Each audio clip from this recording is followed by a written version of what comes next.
Hello, everyone, and welcome to a JTV Live. I want to talk about this excellent clip. Well, it's really a montage of clips featuring Douglas Murray, where he makes some important points. I don't know what it is about Douglas Murray, honestly, where he just seems to totally have his finger on the pulse, seems to understand things very clearly in a world where many people seem not to understand things.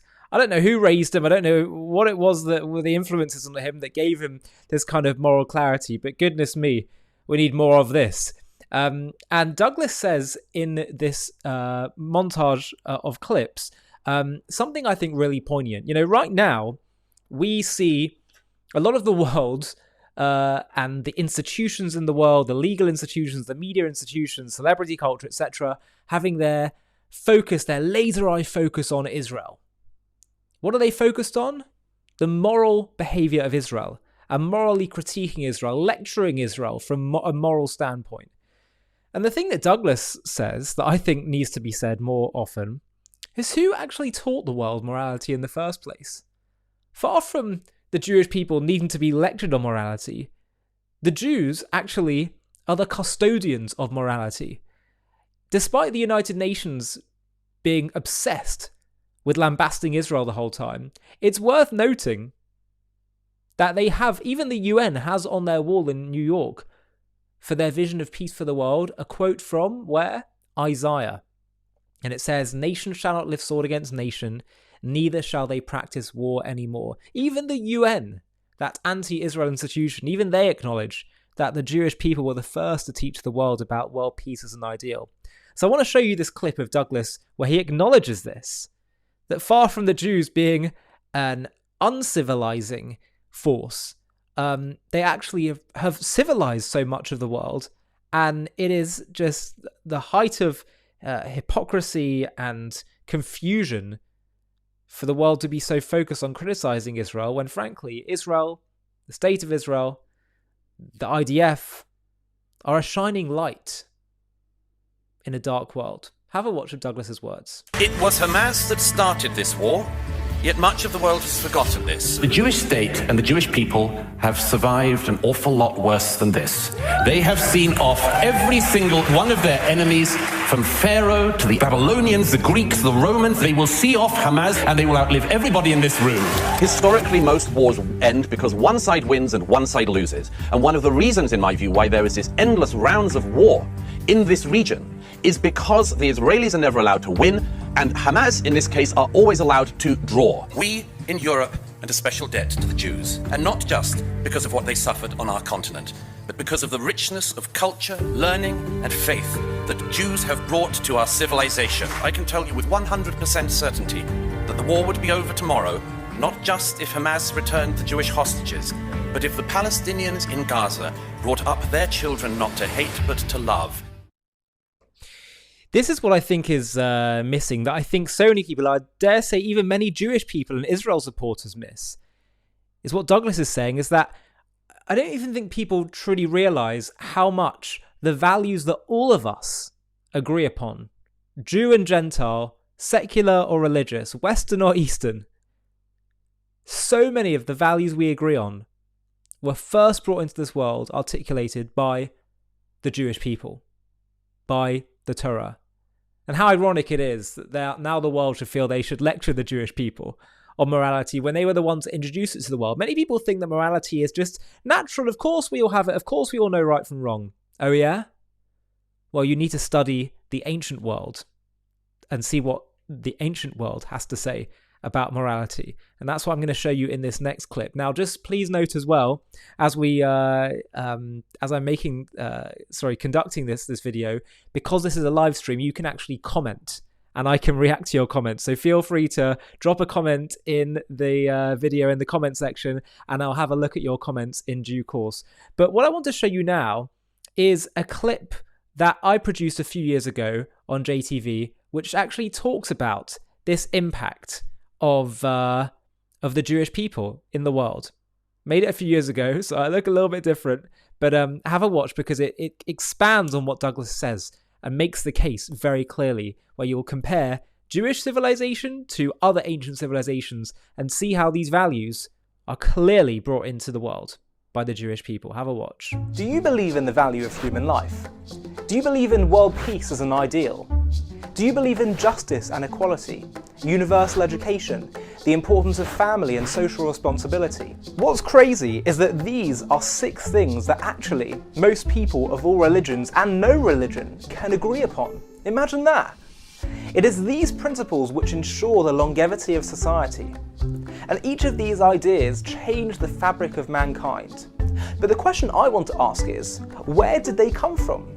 Where did these values that we all agree upon come from? We are told that much of modern civilization stems from the Romans and the Greeks, who were undoubtedly innovators of much of what we know today. But did they propagate these key values? Historian Ken Spiro wrote a book exploring these issues called World Perfect. But for now, let's just touch on some of them to explore which culture these values were first derived from. Number 1, the value of human life. Now, it cannot be argued that either Greece or Rome valued human life at all. Most ancient civilizations were known for practicing infanticide for population control.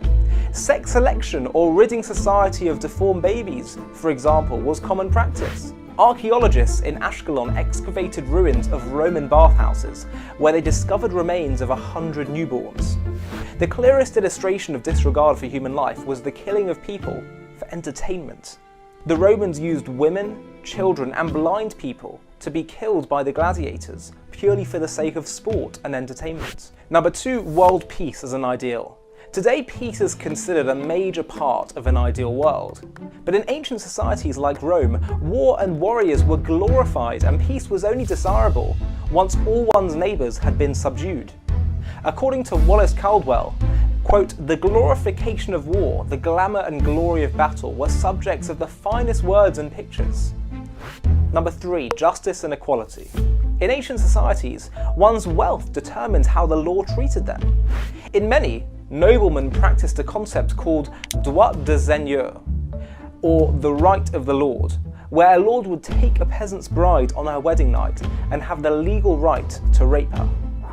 Even in Greece, where democracy began, only a few thousand of the several 100,000 people who populated Athens had the right to vote. Inequality of treatment was always endorsed in the name of, quote, justice. Number 4, universal education. Historians write that the literacy rates in Greece and Rome were roughly between 10% to 15%. The ruling majority and those high up the aristocratic system were educated, but the focus of the average peasant was merely making the daily bread.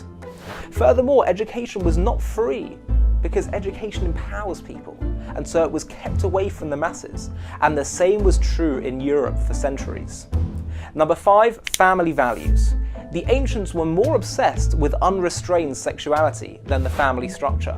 The creation story of most religions began with the deities engaging in sexual activity, and pederasty, a sexual relationship between an adult man and a boy, was quite common in antiquity. In fact, in Greek civilization, it was the highest form of love, and Plato described it as, quote, the greatest blessing. Women were also always degraded. And finally, number 6, social responsibility.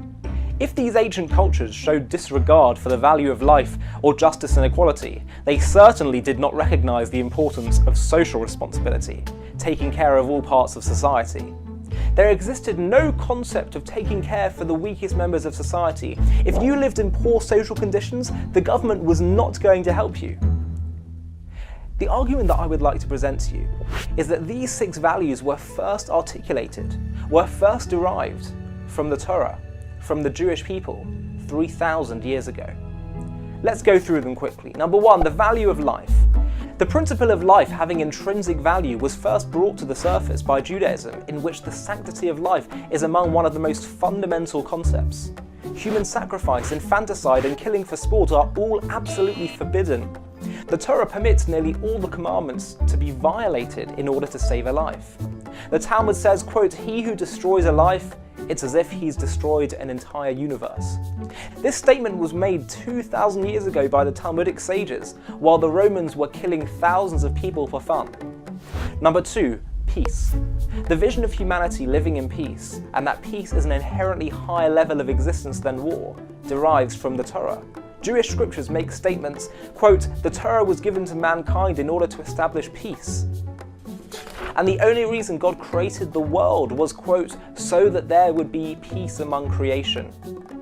Outside the United Nations in Manhattan, they have a wall with a quote from Isaiah embodying the Jewish vision of world peace. Quote, "Nation shall not live sword against nation, neither shall they learn war anymore." Even the UN recognizes where this vision came from, where this vision was first articulated. Number 3, justice and equality. The notion of equality before the law is a Jewish obsession. Ancient Israel was a sophisticated system of government with checks and balances and division of powers. The king was subject to the law, and judges were held to account carefully. The requirement for a judge to act fairly without any bribery is clearly stated. Quote, "You shall not respect the person of the poor, nor honour the wealthy person, but in righteousness you shall judge your neighbour." Indeed, if you look at the 4 great political revolutions in the Enlightenment era, 2 of them ended in blood and tyranny, the Russian and French revolutions, and 2 of them led to liberal democracies, Britain and America. 2 were grounded in atheism, and 2 were grounded in Judeo-Christian values. That while church and state should be separate, our rights are God-given and thus cannot be removed by man. Number 4, universal education. In the eyes of Judaism, education empowers us to achieve our potential. No city in the Jewish diaspora lacked a Jewish school. French medieval monk Peter Abelard wrote, quote, "A Jew, however poor, even if he had 10 sons, would put them all to letters. Not only his sons, but his daughters." Jewish literacy in the medieval era was over 90%, while throughout the rest of Christian Europe, it was under 10%. The Catholic Church even prevented the mass distribution of Bibles to prevent the masses from becoming educated and empowered. The first Jewish holiday, Passover, always emphasized the vital importance of educating your children to ensure the future. Number 5, family values. A strong family is among the most crucial elements in the Jewish faith. The Torah teaches that each halves of a marriage are soulmates. In Jewish law, people are required to control themselves and to focus their sexual energy and emotional energy exclusively to their partner. And they're required to love and respect their partner. And if they don't, this can be grounds for divorce. When Judaism demanded that all sexual activity be channeled into marriage, it changed the world. And finally, number 6, social responsibility. Everyone is responsible for society. That's the Jewish view. Judaism mandates that all people give to charity, visit the sick, care for animals, provide dignity for workers, and more. Thomas Huxley wrote, quote, "The Bible has been the Magna Carta of the poor and oppressed. Down to modern times, no state has had a constitution which the interests of the people are so largely taken into account." I think it's because Jews believed in one God that they were able to lay down universal principles that would apply to all of humankind. It was the Hebrew Bible that was responsible for these 6 values becoming accepted through the world. Think about it. The majority of the world today accepts these principles of Abrahamic monotheism through either Islam or Christianity. As the historian Paul Johnson said, "To them, the Jews, we owe the idea of equality before the law, of the sanctity of life and the dignity of the human person, of social responsibility, of peace as an abstract ideal, and love as the foundation of justice, and many other items which constitute the basic moral furniture of the human mind. Without the Jews, the world might have been a much emptier place." I'm Ollie Anisfeld, and you're watching JTV.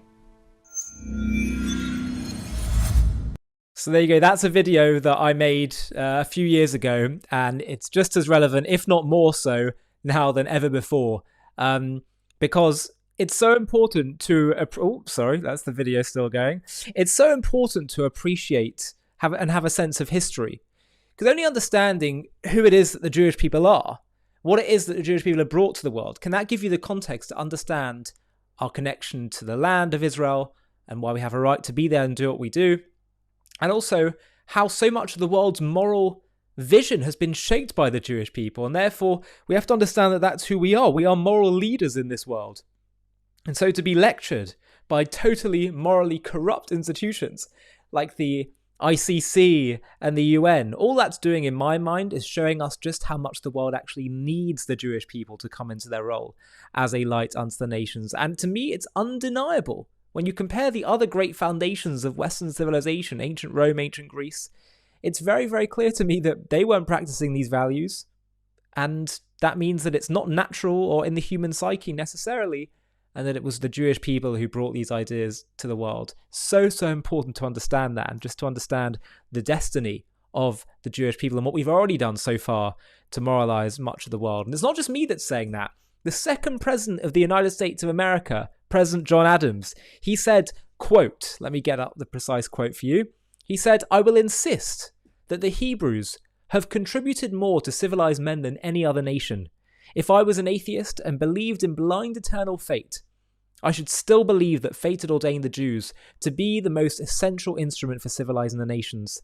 They're the most glorious nation that ever inhabited this earth. The Romans and their empire were but a bubble in comparison to the Jews. They have given religion to 3/4 of the globe and have influenced the affairs of mankind more and more happily than any other nation, ancient or modern." And I would add to that, they've influenced the affairs of mankind despite, as Mark Twain said, often having their hands tied behind their backs by the nations.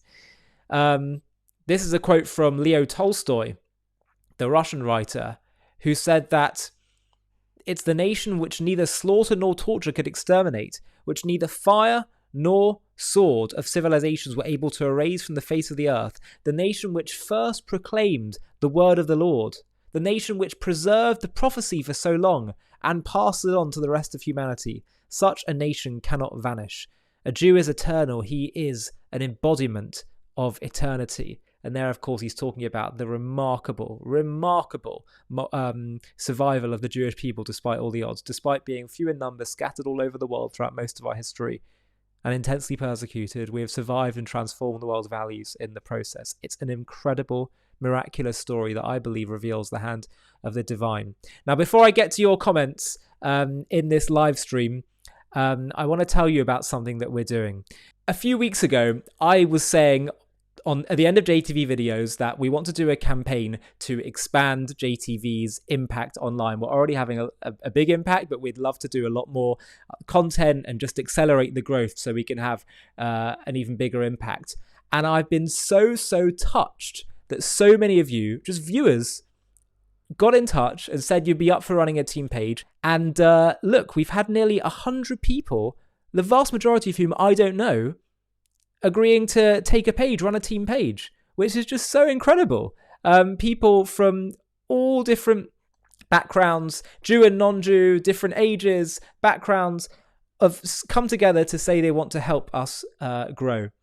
And as you can see from the campaign, we're at basically 30% of our goal. It's just, I've just been so touched by the support. You know, usually with these campaigns, it's often a lot of friends and family that get in touch to help out. But the vast majority of this has been JTV viewers like you, people who I don't know personally.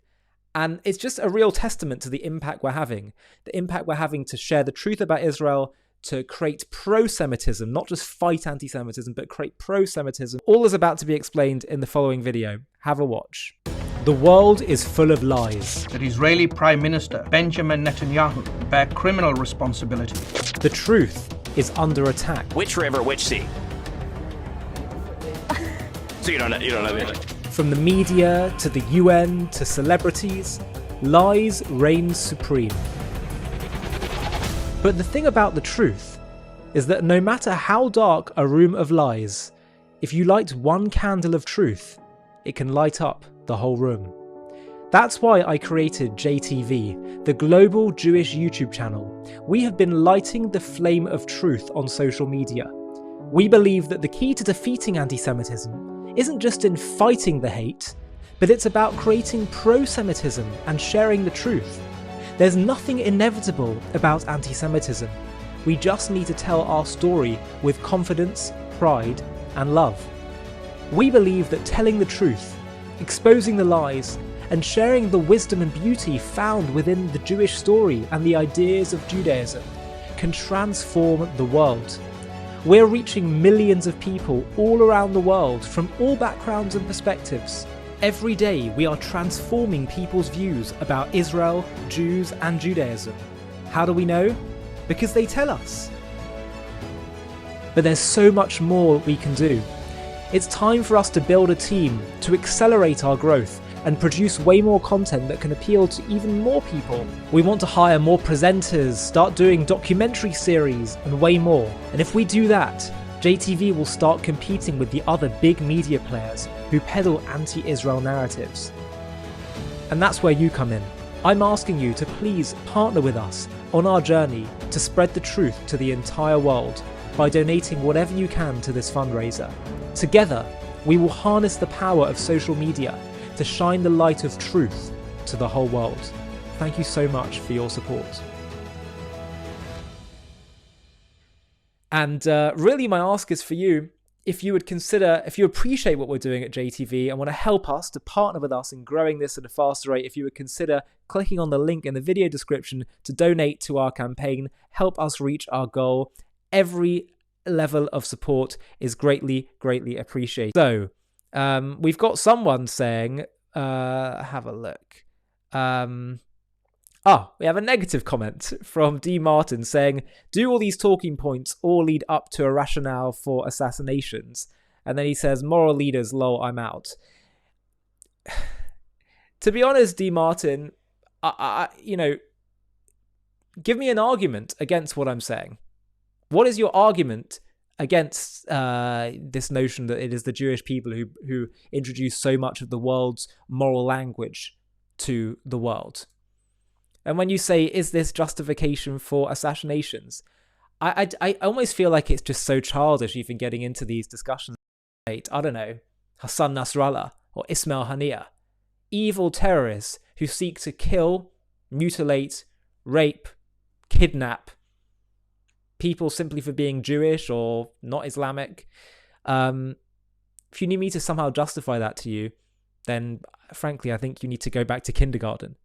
So there's something almost a bit degrading, I find, in having to explain such simple things. Sometimes when you're just dealing with people who are so hopelessly poisoned with hatred, there's not a great deal you can really, really say or do, to be honest. Thank you for your comment. Well done. I really appreciate that. Anita says, let's get Anita's comment up. I'm trying to put it in the place where it's most easily viewable. What do you guys think? Maybe over here? Yeah, we'll put it there. Mossab Hassan Youssef and Yosef Haddad are great. Yosef telling the truth about Israel to the students in Oxford, you have to watch. Yes, I do agree indeed. They are great. What's amazing is just that someone was saying actually with Yosef and Mossab, they said in some ways they're almost like a bit too politically incorrect or a bit too harsh. And I think, well, in some ways they're just speaking the way that they're told to make points and they're used to making points in Arab culture. That's the way they speak about the anti-Israel side speak. And so we're just seeing the manifestation of strong, clear, black and white language, but this time in a pro-Israel Arab fashion. Sister A says, I'm super late, so I'm just here to show my support. Well, thank you so much. Appreciate it, sister.